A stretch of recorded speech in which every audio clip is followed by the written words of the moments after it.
On this episode of Locked On Angels, the Halos lose a close one last night. They did have multiple chances to win the game, and they missed the opportunity, and we're going to share those terrible, awful details with you. Plus, there are players on this team that other teams are interested in, and then there are players on this team that, according to reports, teams don't want to have anything to do with. We're going to share who might be leaving and who might be staying. It's time to get locked on with Mike and John, and this is Locked On Angels.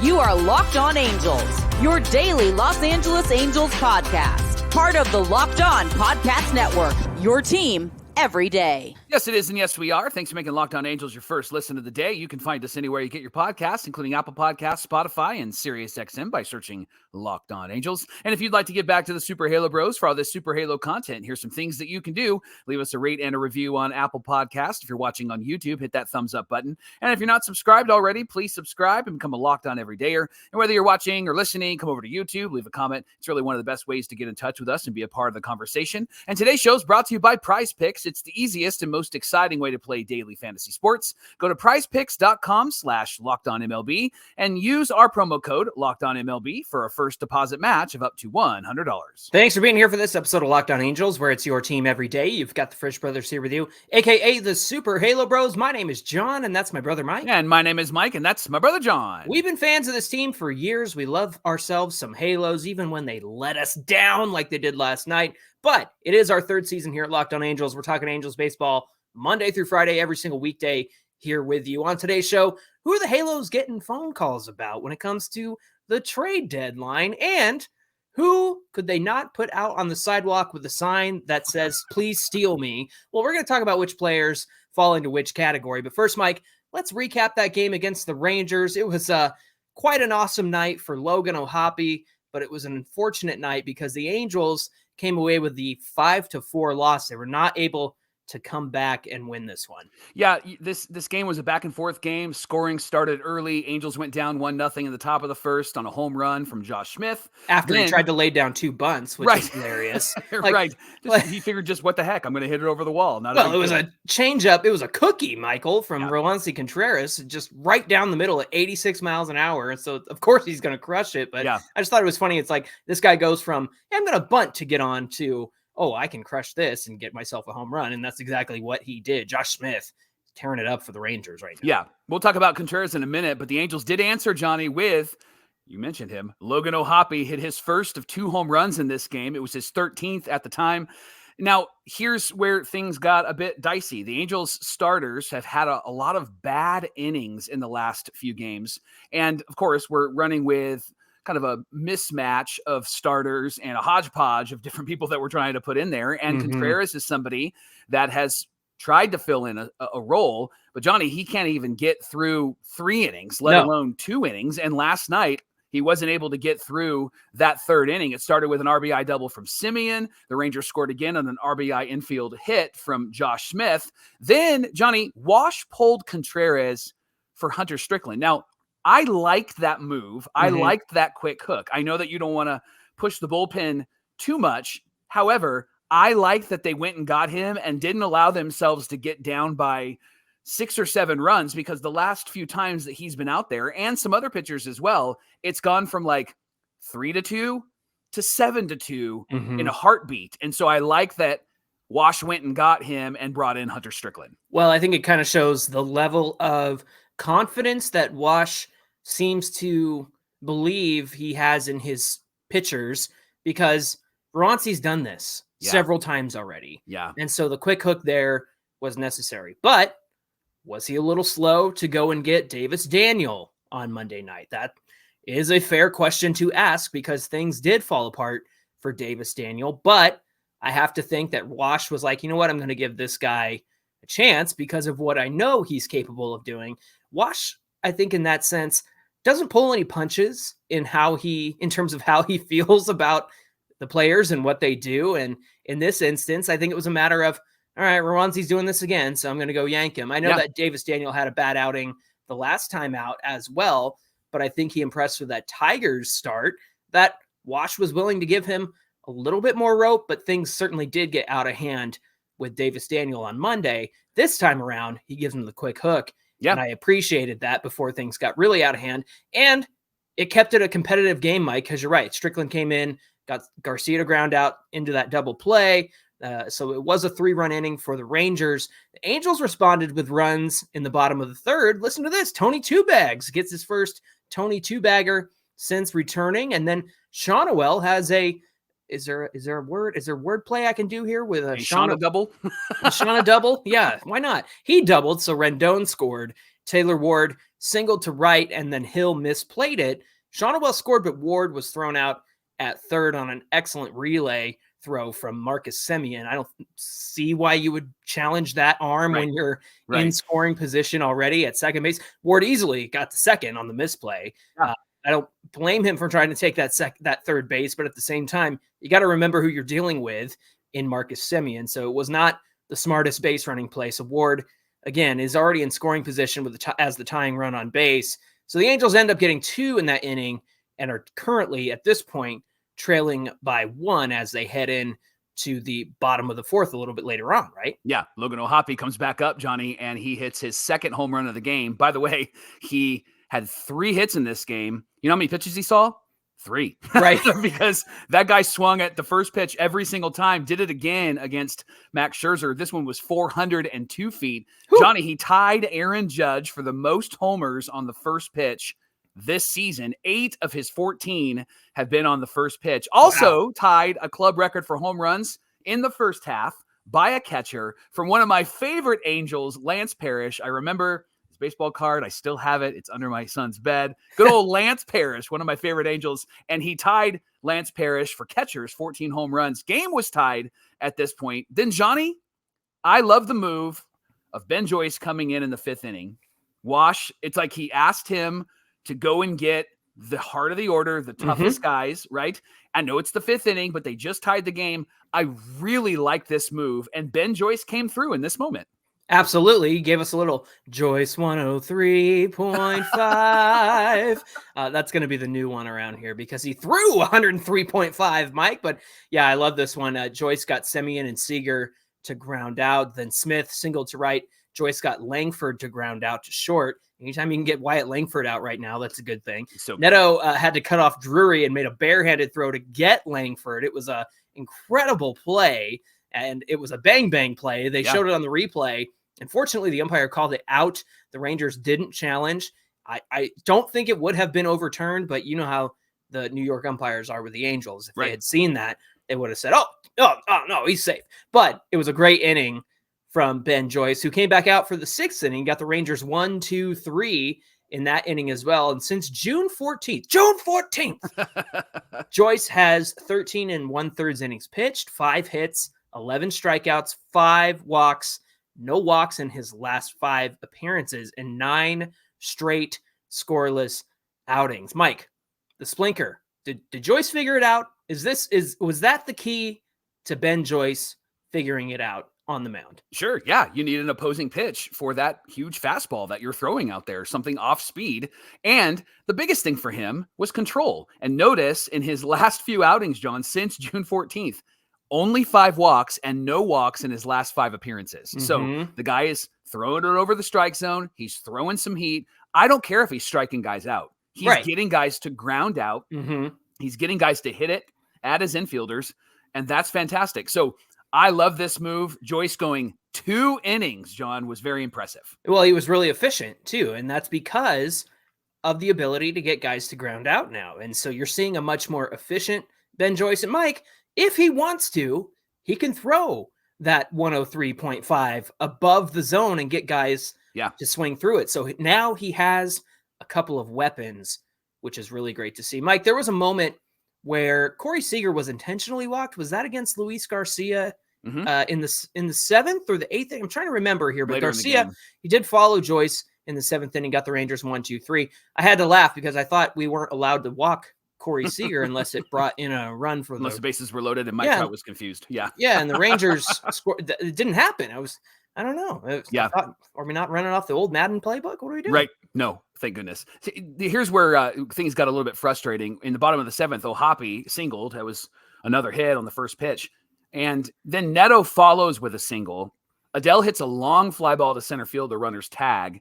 Then the Rangers make a pitching change. And then with 2 outs and runners at first and second, Rendon walks. It was a great at bat. By the way, he's reached base in 16 straight games played. There's been a 2-month break in between. However, it's great that he reached base. But this is kind of what has happened earlier this year when Trout was playing as well. Big moment, and they kind of pitch around Rendon and kind of pitch around Trout. So Shonowell comes up, and he grounds out to first base. And that was a big missed opportunity, John, because very next inning, Luis Garcia gives up a home run to Adolis Garcia. Yeah. And he crushed it, gave the Rangers a 1-run lead. And the Angels had opportunities to score more runs in this game. In fact, they had one in the 9th inning with Neto singling with 2 outs. And then Joe Adele back up there. Johnny, he just looks like he doesn't know what's happening and doesn't know what's coming. He swings at a really bad pitch at the top of the zone, and then he watches a pitch that, even if he thought it was a ball, you have to at least try to foul that pitch off. I understand. It was on the outside zone, and it was a strike 3 looking. I understand what you're saying, but I was watching that at bat. He swung at the first one and was just under that one and fouled straight back. Mike, I thought that he finally showed some dang patience. He didn't go fishing because there was a fastball from Yates that was down and away and was close to the zone. And he always goes after that. He always goes fishing for that. And then the pitch, you're right. The pitch that he struck out looking on was in the zone, down and away. And yes, I believe he needs to foul that off too. But there was a moment there where I thought, finally, he's not fishing for that stuff out of the zone. So I think I saw it a little bit differently than you did. I gave him credit for laying off that one that was down and away out of the zone. And even the one that was in the zone, I was like, they were smarter than Joe Adele. They know how to get Joe Adele out, right? They know how that he's going to try to chase and fish for those things. At the same time, yes, when you have 2 strikes, you have to be in protect mode. And I think that's where he failed. So I saw it a little bit differently. I actually thought it was a stronger at bat in terms of what Joe has done previously, which is, I'm going to chase that one down and away, and I'm going to swing and miss. Look, I don't even know if he could have fouled off that one that was in the zone, because he's not very good. He hasn't been very good at doing that. That long swing won't allow him to do it. Yeah. Right. And so I wanted to give some grace. Sure. You're the pastor. No, I'm just kidding. What I'm saying, I want to give some grace that he didn't go chasing after that one too.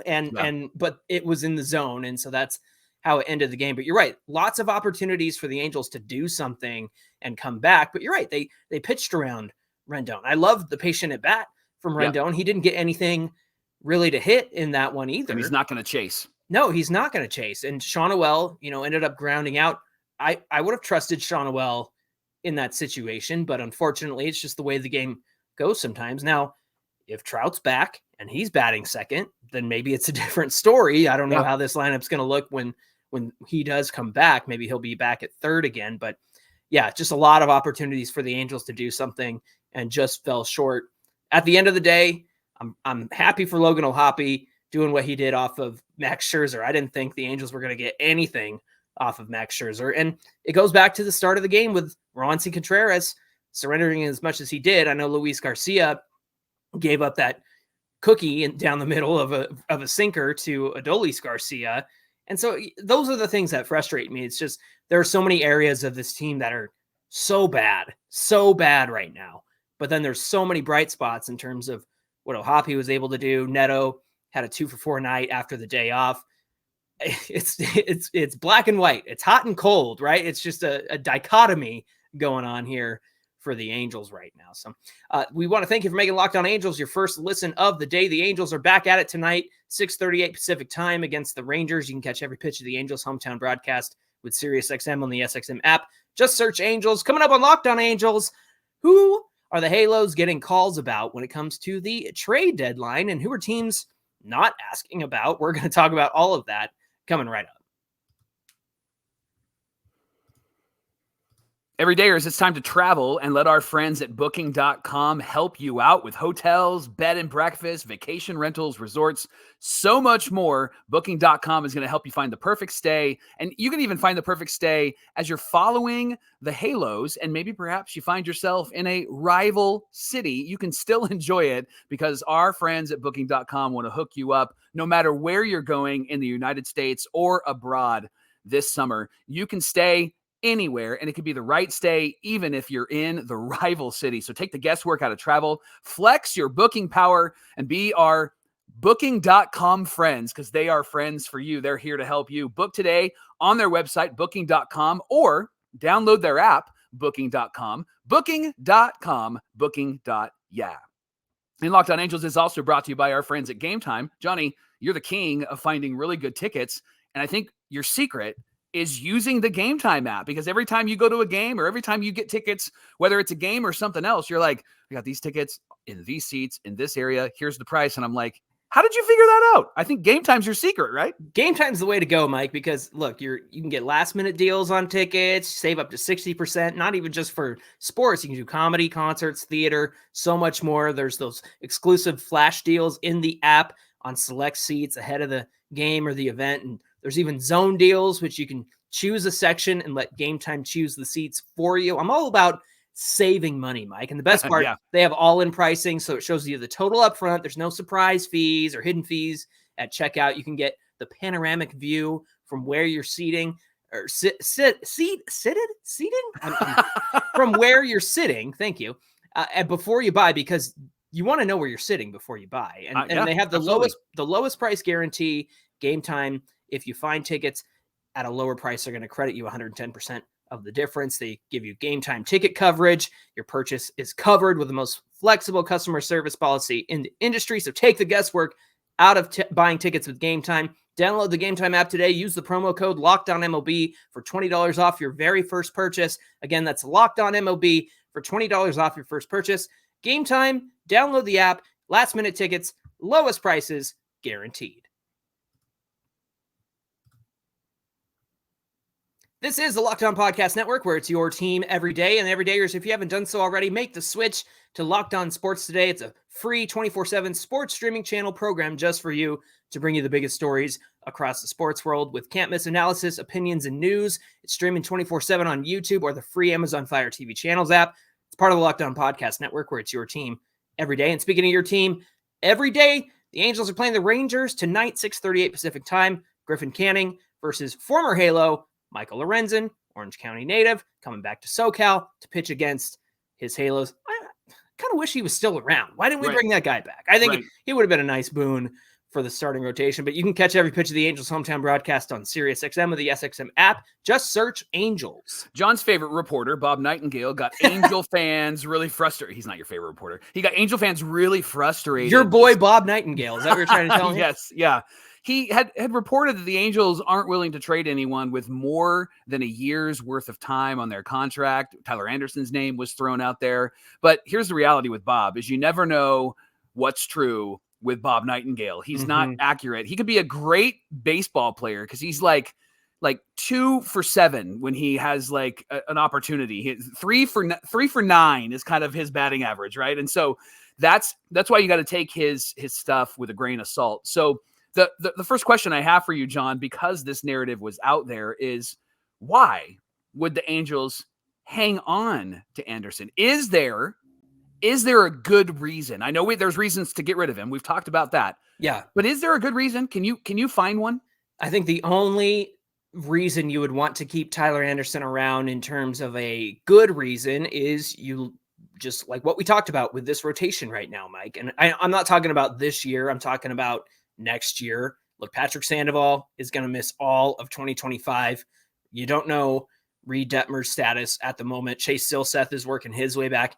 They have the options. They have those. I mean, certainly Detmers and Silseth are going to be part of this rotation later on this season and also next year. But at the same time, there's a lot of holes in this rotation right now. I mean, running out Roansy Contreras to be your opener and then going through all the best arms in your bullpen is not sustainable. Yeah. It's sustainable in a season where you're 17 games under 500 because who gives a crap at that point? Yeah. But I think if there's again, you guys know how I feel about this. You guys know I think Tyler Anderson needs to be traded because his value will never be higher.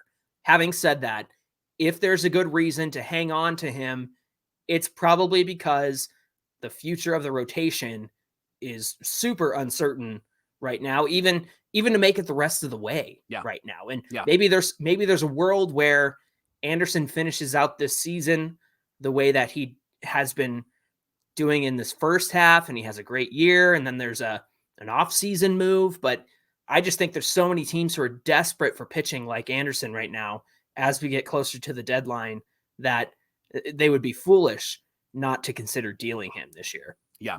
Trade rumors, MLB trade rumors have also reported on what the Halos are going to be doing. And they reported that there are players that teams are asking about, and then there are players that teams are not interested in. So in this segment, we're going to talk about those players that are reportedly being discussed. And then in the next segment, we'll talk about the ones that people are like, nah, going to pass. But you do have some thoughts about that too. So here's the names that MLB trade rumors says that people are calling about constantly with the Halos. Of course, Carlos Estevez, Luis Garcia. Teams have also asked about Drury, Pilar, and Hunter Strickland. There are reports that the Angels have taken a whole lot of calls for a whole lot of players, and these are the specific players that teams are asking for, and the Halos are reportedly asking for a lot for these players. So, Johnny, give me a quick thought on what you think the Halos can get for each of these players, and for the Angels right now, like, do they need to cash in on these guys before the trade deadline, or would you wait until that trade deadline gets to 11:59? Right. Yeah. Well, I think it's 2:59 on West Coast time. Yeah. So 5:59 East Coast time. I think you hang on to somebody like Carlos Estevez until you can't anymore, because that is the kind of guy, especially with the month that he's had. You listen. Don't expose him in situations where he's going to look bad for the next 3 weeks, right? Yeah. Like give him cushy outings, make him look like a stud, and then hang on to him until that trade deadline approaches, because that's somebody that people are desperately going to want. I think the same thing can be said about Hunter Strickland, to be honest. I know that he had a couple of blips there in the month of June, but since then he's really recovered well. He started out the season well. And he's getting the job done out there, Mike. We saw him get the job done against the Rangers last night. I think about those two in terms of relievers who have high value. I think anybody is going to come calling, and they're going to get desperate for relievers before the trade deadline. I am surprised to hear about somebody like Luis Garcia, who is a veteran, been around the block, but teams always need relief pitching. And so I'm not surprised that he's on the trade block. I am surprised that there's some interest already in him when, there probably are 10, 15 better relievers out there at the moment. But I think people want somebody who can throw the velocity that he throws, somebody who's got the experience that he has. I think that might be what they're looking for. And as far as Drury and Pilar, what do you think? Do you sell on them now? Do you trade them at the very last minute? What do you say? I wait till the last minute. I think people are desperate in the last minute. And I think with those two guys, you'll want to wait till the last minute. I think what you tweeted out yesterday from, I think, Locked On Angels, maybe it was Super Halo Bros, but you tweeted out Drury's playing third base. It's kind of a, hey, look what he can do. Right. remember how he can play third base, right? Yeah. And so I think that you want the next couple of weeks to really showcase him and really showcase Pilar, and without it being a detriment to the other players, obviously. But I think that you can put them in. It's 3 weeks. Let them kind of flex. You got plenty of time with these other players. You got the rest of the season. Yeah. And they're gonna need to be in there all the time. So I think you give Joe Adell a day off. I think you put Drury at third again. Let him get some of that eligibility around the diamond, and then I think it raises the value. The reality is that just because somebody is not doing well doesn't mean that teams aren't going to pay a price or a high price for them. And there's a risk involved in all of that. We talked about it with Jeff Carr and the Reds, and he mentioned how they are going after some people. And the reality is as we mentioned some of those trades, the Reds might be overpaying for some of the Angels if they did make a trade with the Angels. But the truth is that's what happens at the trade deadline. If you're going to try to get to the playoffs, you need to overpay a little bit so that you can get the right players and get your team in the right position. At the end of the day, it doesn't really matter what the cost is going to be, because with some of these guys, you have to get something. Yep. You have to get a player to be named later, right? Yeah. You have to get something for these guys on expiring deals. There's no reason they should be on your team to finish out this season, because it's of no benefit and you're paying their remaining salary.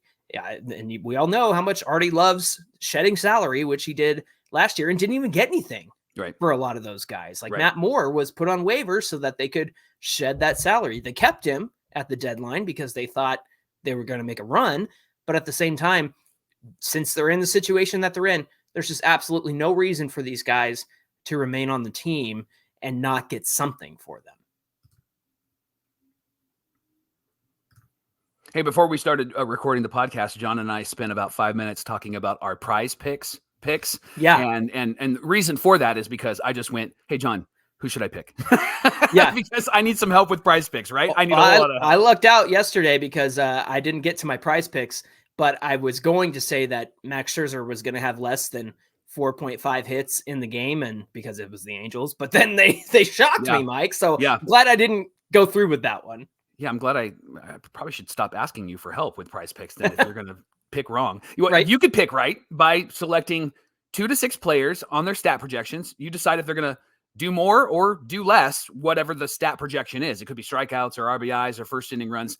Could even be other sports as well. NHL, NBA, NFL when it starts. You got to check out Prize Picks if you haven't, and you could win up to 100 times your money. They are ready to hook you up. It's the best fantasy sports app out there. And when you win, Prize Picks is quick to pay out, and you can do it direct deposit. You can do it through Apple Pay.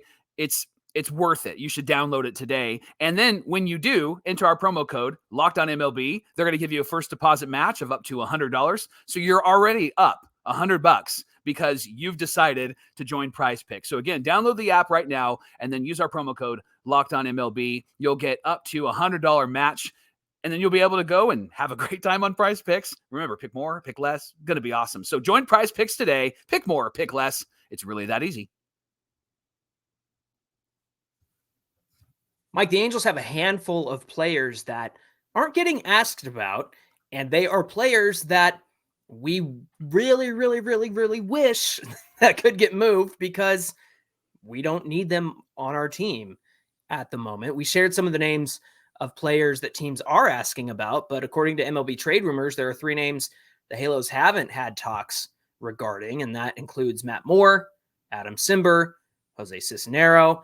Each of those guys are having tough seasons. Matt Moore did look really good against the Rangers last night. Cimber had a season that started off well, and then he got rocked before he got hurt. He's got that shoulder issue, and that's something that bothered him last season. And he started out great. He got that funky delivery, and he was really locked in there for a while. But with teams maybe not asking about these guys, should we be worried that they aren't going to be asked about? Or maybe as we get closer to the deadline, will they come a-calling for Matt Moore? What do you say? I think they're all going to be coming calling for Matt Moore. I think Adam Cimber will be somebody that they think about. I think even Jose Cisnero, that will be a conversation. And I think that this is how it's going to work. It's going to be Matt Moore and it's going to be Adam Cimber as an and, a Jose Cisnero as an and. I think they're going to be the additive. They're going to be the power number next to the big number, right? And so they're going to be the one that's connected. And so I can't see why teams wouldn't want these guys, especially Matt Moore. He's starting to figure it out. He had a tough start, but Matt Moore is somebody who's a veteran. He's somebody who knows how to pitch in the late innings, and you're going to want that, especially if you're a playoff team. He's like a David Robertson. We saw him pitch. Matt Moore is like that. He's got all of the knowledge, all of the know-how. He's got great baseball IQ. Yeah, he's had a couple of really man, that was a home run. That was not a great pitch. But Moore recognizes that. I feel like he learns as he's on the mound and knows what he wants to do next after he makes a mistake. There's a lot of those who tune into the show or just Angel fans in general who look at names like Matt Moore or Adam Cimber. Cimber's tricky because he is still hurt. So that if that doesn't work out before the deadline, he probably doesn't get moved. But even down to, who we talked about earlier, like with Luis Garcia, I know he's getting calls, but there's like a feeling out there of what value do they have? They're not going to get anything for those guys. Nobody's going to want them. And here's my pushback. Phil Maton just got traded from the Rays to the Mets. And this is from MLB Trade Rumors talking about it. They said Maton has tossed 35 and a third innings this year. He's allowed 4.58 earned runs per 9. He struck out just 19.7% of batters while that he's faced, while giving out walks at a 12% clip. He's got a nearly 50% ground ball rate, but he's also allowed 6 home runs at a 16.2% rate per fly ball. After a 4-run outing on June 9th, he was sitting at an ERA of 6.56, but over the past month, he's only allowed 1 earned run in 12 innings, striking out 11 opponents while giving out just 1 walk. And here's my point. When did I say this? A few weeks ago? Relievers are always, what have you done for me lately? Yeah.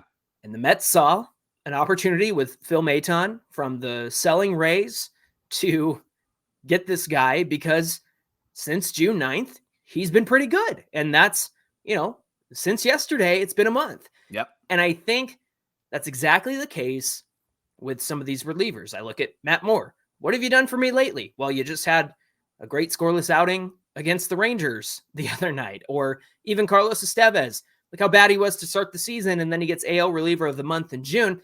What have you done for me lately? So I think it's up to the Angels to play that game a little bit of what have you done for me lately, because teams eat that up. Yep. And so if you can just get, 10 appearances from a reliever over the next 3 weeks, then you kind of show who they are. You demonstrate who they are. And so again, I go back to Adam Simber. He's hurt. Not really an opportunity to show who he is right now. You think about Matt Moore, perfect example of somebody who is, what have you done for me lately? And I think that's what the Angels have to do right now. Yeah, I agree with you 100%. And I think with those guys, you want to at least take a second look if you're another team, Matt Moore specifically, because he's fantastic. John, real quick, is there a name that we didn't mention that the Angels should consider trading because it wasn't listed by Bob Nightingale, MLB Trade Rumors? Was there a name that's missing from that list that should be on that list? Well, I think wasn't Taylor Ward part of Bob Nightingale's do not trade list? Yeah. And that to me is a huge mistake, because Taylor Ward is going to bring you back a ton of value, even though, again, he's not doing so great at the moment. I know that he had a great night last night, but if you just look at the top line stats of his batting average and stuff, it's not fantastic. He's got 14 home runs. He's got the most RBIs on the team. So looking at that stuff is great. But again, it's what have you done for me lately? Taylor Ward is a streaky hitter. And so teams are going to pick him up and want the streakiness to get hot and help them get to the playoffs. You said it yesterday. Taylor Ward's a piece of a fantastic lineup. Yep. And so I think if he is somebody that they deal, that would be the greatest thing. But I'm concerned because of the years of control he has. The Angels might hang on to him, just like they are considering doing that with Tyler Anderson as well. But again, I keep going back to this Maton trade, and I'm thinking, wow, teams, we're 3 weeks out, and the Mets are like, hey, we need relief pitching right now. Let's go get Phil Maton. He hasn't been great, and they're willing to part with a player to be named later, a minor leaguer. It was a low cost for them. But that's what you got to do with some of these relief guys that are on expiring deals. Get what you can, take whatever you can, even if it is a player to be named later. Right. You got to trade for something at the end of the day. Hey, thanks for making Locked On Angels your first listen of the day. The Angels play the Rangers at 6:38 Pacific time, and you can catch every pitch of the Angels' hometown broadcast with SiriusXM on the SXM app. Just search Angels. Hey, give us a follow on Twitter at Locked On Angels and at Super Halo Bros on Twitter and Instagram. Whether you're watching or listening, come on over to YouTube, get in the comments section. Really helps out the channel, really helps us out directly. It's the best way to get in touch with us. Mike, what do we have on deck for Thursday's show? Johnny, Logan O'Hoppe is playing out of his mind. So all the conversation around O'Hoppe has been, well, we got to extend him. So you and I are going to have a discussion on if that would be a wise, smart decision. Angels doing wise, smart things usually doesn't work too well, right? And so let's talk about that tomorrow on Locked On Angels. Looking forward to that conversation. We hope you'll come back and join us. Until then, my name is John, and that's my brother Mike. And my name is Mike, and that's my brother John. Thanks for being here with us, everybody, and we'll see you back here on Thursday. Phil Maton left the Rays and did better. That's surprising.